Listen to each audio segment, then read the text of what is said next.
राज्यपाल आचार्य देवव्रत यांचा नाशिक दौरा. दिंडोरीतील शेतकरी सम्राट राऊत यांच्या नैसर्गिक शेतीला भेट. महाराष्ट्र राज्याचे राज्यपाल आचार्य देवव्रत हे 1 व 2 जानेवारी रोजी नाशिक दौऱ्यावर असून शुक्रवार दिनांक 2 जानेवारी 2026 रोजी ते दिंडोरी तालुक्यातील खोरीपाडा येथे शेतकरी सम्राट राऊत यांच्या नैसर्गिक शेतीला भेट देणार आहेत. या भेटीदरम्यान राज्यपाल आचार्य देवव्रत हे नैसर्गिक शेती पद्धती, जनावरांचे गोठे यांची पाहणी करणार असून स्थानिक शेतकरी व नागरिकांशी थेट संवाद साधणार आहेत.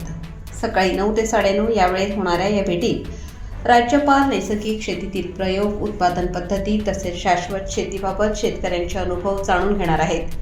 नैसर्गिक शेतीच्या क्षेत्रात उल्लेखनीय कार्य करणारे शेतकरी सम्राट राऊत यांना महाराष्ट्र शासनाचे कृषी क्षेत्रातील विविध पुरस्कार प्राप्त झाले असून त्यांचे कार्य राज्यभरात आदर्श मानले जाते. दिंडोरी तालुक्यात कृषी व शेतकरी विकासासाठी नेहमी सक्रिय असलेले सम्राट राऊत हे मंत्री नरहरी झिरवाळ यांच्या मार्गदर्शनाखाली विविध उपक्रम राबवत आहेत. राज्यपालांच्या या भेटीमुळे नैसर्गिक शेतीला चालना मिळणार असून स्थानिक शेतकऱ्यांमध्ये उत्साहाचे वातावरण निर्माण झाले आहे.